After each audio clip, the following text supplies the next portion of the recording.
கிறிஸ்துவின் அன்பானவர்களே, இந்த நாள்லயும் ஆண்டவர்களோட கூட பேசுகிறதுக்கு தேவன் கிருபை பாராட்டினார். கர்த்தருடைய நாமம் மகிமைப்படுவதாக. இந்த நாள்லயும் அநேகரோட பிரச்சனைகள் மத்தியிலே நாம் வாழ்ந்து கொண்டிருக்கிறோம்.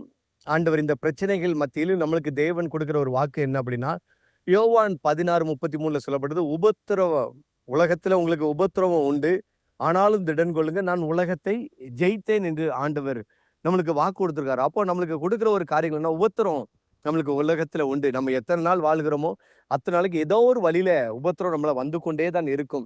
எந்த வழியில இருந்து வருதுன்னு தெரியாது. பிள்ளைகள் மூலமாக உபத்திரம் வரும், பெற்றோர் மூலமாக பிள்ளைகளுக்கு உபத்திரம் வரும், கணவன் மூலமாக மனைவிக்கு உபத்திரம் வரும், மனைவின் மூலமாக கணவருக்கு உபத்திரம் வரும், சக வேலை பார்க்குற இடத்துல உபத்திரவங்கள் வரும், தொழில் பண்ற இடத்துல உபத்திரம் வரும், படிக்கிற இடத்துல உபத்திரம் வரும். எங்கிருந்து தான் உபத்திரம் வருது என்கிறது தெரியாது. இந்த உபத்திரம் அப்படிங்கிறத பொறுத்த வரைக்கும் நம்ம அழகான தமிழ் நம்ம அழகா பார்த்தோம்னா தொல்லை. நம்மளுக்கு தொல்லைகள் எங்கிருந்து வருதுன்னே தெரியாது. ஆனா எப்பவும் நம்மளுக்கு தொல்லை நம்மளை தேடி வந்து கொண்டேதான் இருக்கும். ஆனா இந்த தொல்லைகள் மத்தியில தொல்லை, துன்பம் என்று சொல்லலாம், இப்படி நிறைய பிரச்சனை என்று சொல்லலாம். இதெல்லாம் நம்மளை தேடி தேடி வந்து கொண்டே இருக்கும். ஆனா இந்த தேடி தேடி இந்த வருகிற இந்த தொல்லைகள், துன்பங்கள், இந்த உபத்திரம் நம்மளோட வாழ்க்கையில பாதிக்கப்படுகிறீங்க. நிறைய பேர் இந்த தொல்லையினால நிறைய பேர் என்ன வாழ்க்கை என்று சொல்லி யோசித்து சிந்தித்து பயத்தோட கூட கலங்கி இருக்கிறீங்க. கர்த்தருடைய நாம மகிமைக்கா சொல்லுகிறேன். ஆண்டவருடைய வசனம் அழகா சொல்லப்பட்டிருக்குது. உபத்திரம் உண்டு, உங்களுக்கு தொல்லைகள் உண்டு, ஆனாலும் திடன் கொள்ளுங்கள் என்றால் தைரியமாயிருங்கள்,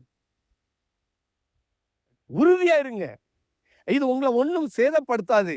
ஒன்றும் உங்களோட வாழ்க்கையில இந்த உபத்திரம் இந்த தொல்லை உங்களுக்கு என்ன கொண்டு வரும் என்று சொல்லி வேதத்துல வந்து பார்க்க ஆண்டவர் கிருபை செய்வாராக.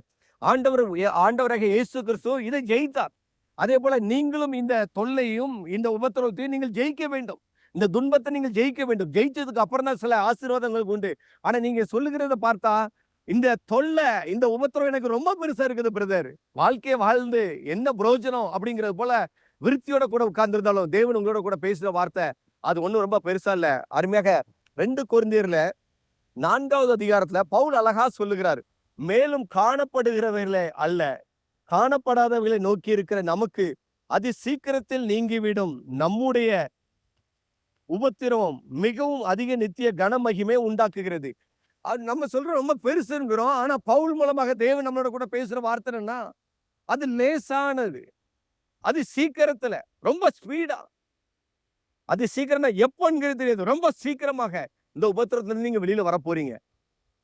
இந்த உபத்திரத்துக்கு பின்னாடி உபத்திரம் நம்மளுக்கு கண்டிப்பா உண்டு. ஆனா இந்த உபத்திரத்துல இருந்து நீங்க வெளியே போறீங்க. இதே போல உபத்திரத்துல கடைசி வரைக்கும் வாழ மாட்டீங்க. இன்னைக்கு எந்த உபத்திரத்தை சந்திச்சு கொண்டிருக்கீங்க, எந்த தொல்லையை பார்த்து கொண்டிருக்கீங்க, பக்கத்து வீடா இல்ல எந்த வீடோ இல்ல ஏதோ ஒரு காரியத்தினால யார் மூலமாக தொல்லையை சந்திச்சு கொண்டிருக்கிறீங்களா, ஆண்டவர் சொல்ல அது சீக்கிரமாக, அது உங்க அந்த தொல்லை உங்க சீக்கிரமாக ஸ்பீடா உங்களை விட்டு வெளியில போக போகுது. அது மாத்திரம் இல்ல, இந்த பட்ட உபத்திரத்துக்கு பின்னாடி உங்களுக்கு தேவன் சொல்ற காரியங்கள் என்ன, நித்திய கன மகிமை உண்டாகும் என்று சொல்லப்படுது. அப்ப அந்த உபத்திரம் நம்மளுக்கு என்னத்தை கொண்டு வருதுன்னா, கனத்தையும் மகிமையும் நம்மளுக்கு உண்டாக்குகிறது. கிறிஸ்துவ அன்பானவர்களே, வேலை பார்க்குற இடத்துலயோ ஏதோ ஒரு இடத்துலயோ உங்களை ரொம்ப காயப்படுத்திட்டாங்க, உங்களை ரொம்ப துக்கப்படுத்திட்டாங்க, உங்களை அவமதிச்சுட்டாங்க, உங்களை பார்த்து அவதூறா பேசிட்டாங்க, அதுல காயத்தோடு உள்ள வந்திருக்கிறீங்களா, இந்த உபத்திரம் சீக்கிரமா நீங்கிரும். ஆண்டவர் சொல்லுகிறார், உங்க மேல பொய்யான காரியம், நீங்க செய்த உழைத்த உழைப்பு, உங்களோட ஞானம், உங்களோட அறிவு, உங்களோட புத்தி, உங்களோட திறமைகள் எல்லாம் அவமதிக்கப்பட்டது. அது யாரோ ஒருத்தர் பேரை வாங்கிட்டு போறாங்க. ஆனா நீங்க செய்ததுக்குள்ள காரியங்கள் வரல, அதனால நீங்க உபத்திரப்பட்டுக்கிட்டு இருக்கிறீங்க. அதனால நிறைய பேர் உங்களை அவமதிச்சுக்கிட்டு இருக்கிறாங்க. ஆனா ஆண்டவர் நாம மகிமைக்கா சொல்லுகிறேன், இதே போலதான் வேதத்துல எஸ்தர் 6ல நம்ம பார்க்க முடியும். மொர்தெகாய் ராஜாவுக்கு நன்மை செய்தார், ராஜாவோட ஜீவன் தப்புறதுக்குள்ள காரியத்தை அவர் செய்தார். ஆனா அவருக்குள்ள மேன்மை வரல, அவர் அதுல உபத்திரவப்பட்டார், அவரை உபத்திரவப்படுத்தினார்கள், அவரை காயப்படுத்தினார்கள், அவர் சார்ந்த அத்தனை பேரையும் கொலை செய்யணும் என்று சொல்லி தீர்மானம் பண்ணினார்கள். இதெல்லாம் தீர்மானம் பட்டு எல்லா ஜனங்களும் பயந்து திகிலோட கூட இருந்தார்கள். இந்த உபத்திரவத்துல இந்த தொல்லை தாங்க முடியாம இருந்தார்கள். ஆனா நீதி உள்ள நியாயாதிபதி ஒருத்தர் இருக்கிறார், அவர் நியாயம் செய்தார். அந்த ராஜாவோட நித்திரைய ஒரு இரவு தடுத்தார். அப்பொழுது அந்த நடவடிக்கை புஸ்தகத்தை வாசிக்கும் பொழுது மொர்தெகாய் செய்த நன்மைகள் எழுதப்படுகிறது. அவனுக்கு செய்த நன்மைக்கு தகுந்த அவனை கனப்படுத்தினீர்களா என்று சொல்லி கேட்கிறார். இல்ல அப்படின்னு சொல்லும் பொழுது பாருங்க, எத்தனை நாட்கள் எத்தனை ஆண்டுகள் கழித்து மொர்தெகாய்க்கு இந்த கனத்தை கர்த்தர் கொடுத்தார். உபத்திரப்பட்ட இடத்துல ஆண்டவர் கனத்தையும் மகிமையும் கர்த்தர் கொடுத்து மொர்தெகாயை உயர்த்தினார். அது யார் மூலம் வந்ததுன்னா, யார் காயப்படுத்தினார்களோ, யார் அவரை உபத்திரவப்படுத்தினார்களோ அதே ஆமான் கை மூலமாக, அவன் வாய் மூலமாக இந்த கனம் வந்தது. அதே போல உங்க சத்துக்கள் மூலமாகவே உங்களுக்கு கனமும் மகிமையும் கர்த்தர் கொடுத்து அவர்கள் முன்பாக மேன்மைப்படுத்துவார். நீங்கள் கனப்படுத்தப்பட்டு ராஜா கொடுக்கிற நல்ல வாகனத்துல நீங்கள் அரண்மனைக்குள்ள பிரவேசிப்பீர்கள்.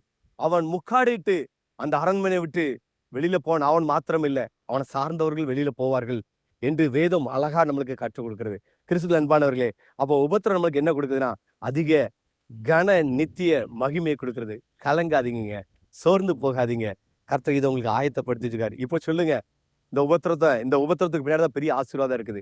இவ்வளவு நாள் பட்ட உபத்திரத்துக்கு பின்னாடி பெரிய ஆசீர்வாதம் உங்களுக்கு வச்சிருக்காருங்க. அதிக கன மகிமை உங்களை தேடி வரப்போது உண்டாக்கிட்டாரு, கொடுக்க போறாரு.